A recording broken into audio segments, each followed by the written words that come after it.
kesempatan kali ini saya akan mempresentasikan kitab Ushul Fiqih karangannya Abdurrahman bin Abdullah bin Abdul Qadir As-Sigaf. Langsung saja, pengertian amar dalam kitab ini adalah istida'u fi'li bil qawli mimman huwa dunahu ala sabilil wujub, yang artinya permintaan untuk melaksanakan sesuatu secara lisan dari atasan ke bawahan dengan konteks utama kewajiban. Jadi di setiap perintah atau melakukan sesuatu dinamakan amar. Perintahnya menggunakan sighah amar. Perintahnya dari atasan ke bawahan, dan hukum dasarnya melaksanakan perintah adalah wajib. Dan lanjut poin yang kedua, sighah amar. Bentuk sighah. Bentuk teks ini atau sighah dari amar bisa berupa fi'il amar atau fi'il mudhari yang kemasukan lam amar, seperti lafaz uf'al atau liyaf'al.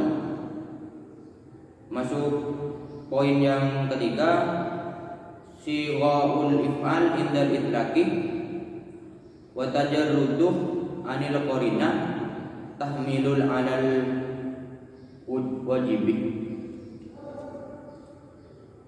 Qarinah yang pertama yaitu sighah amar, ketika dimutlakan dan tidak ada dalil qarinah yang berhubungan mengandung hukum wajib. Qarinah adalah dalil pembanding yang biasanya bertentangan dengan dalil awal. Datangnya dalil setelah contoh. Contohnya seperti ada perintah dari guru berupa kalimat kerjakan tugas di halaman 25. Maka mengerjakan tugas tersebut hukumnya wajib. Dan qarinah yang kedua, ketika ada qarinah yang bertentangan dengan dalil asal tidak mengandung hukum wajib, akan tetapi hukumnya mengikuti kehendak qarinah.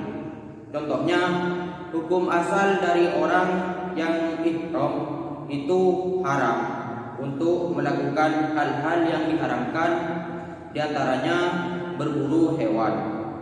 Dan dengannya datangnya dalil qarinah dari Al-Quran, yaitu ayat wa idza khaltum wastadu, menunjukkan hukum boleh untuk berburu ketika sudah tahallul dari ihramnya. Dan qarinah yang ketiga, suatu perintah tidak menghendaki pengulangan pekerjaan.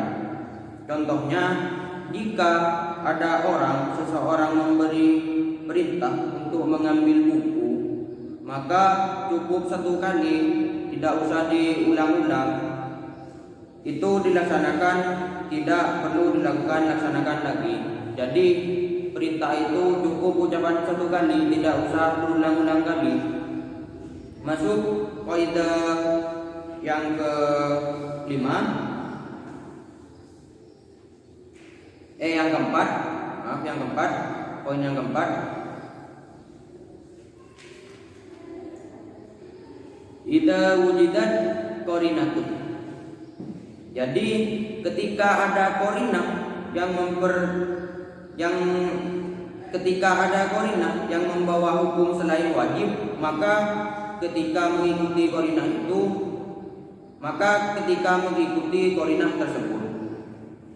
Dan poin yang kelima, al-amru la yaqtadi takror. Perintah tidak mengandung pekerjaan, ya. Dan poin yang keenam, al-amru al-mutlaqu bi syartin aw sifatin. Jadi adanya perantara untuk melaksanakan perintah itu hukumnya wajib. Dan perantara ini dibagi menjadi dua. Satu, perantara yang disyaratkan seperti wudu, menjadi perantara sahnya sholat. Dan yang kedua, perantara yang dihasilkan dari pemikiran seseorang seperti ongkos untuk menunaikan naik haji. Tanpa adanya ongkos, orang-orang yang berada di luar Mekah tidak mungkin bisa menunaikan ibadah haji dikarenakan tidak adanya ongkos. Dan poin yang ke-7,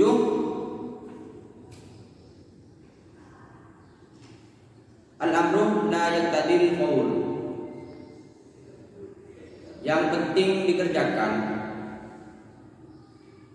Suatu perintah tidak menghendaki kesegeraan. Contoh, perintah akan melaksanakan haji tidak menuntut kesegeraan untuk dilaksanakan, tetapi wajib dilaksanakan ketika sudah sampai waktunya untuk menunaikan haji, yaitu pada bulan Dzulhijjah. Masuki poin yang ke-9, mata yang rujul amru an ahdatil amri. Kapan orang yang diperintahkan keluar dari tanggungannya? Contohnya ketika selesai mengerjakan perintah tersebut. Contohnya saya menyuruh anak-anak untuk piket di semua halaman trotoar. Namun ketika pelaksanaan itu tidak selesai, maka tanggungannya belum selesai. Ketika tanggungan itu selesai, maka perintah tersebut sudah terlaksana. Cukup sekian presentasi dari saya. Apabila ada kata yang tidak berkenan di hati Anda, mohon maaf sebesar-besarnya. Ihdinas siratal mustaqim. Assalamualaikum warahmatullahi wabarakatuh.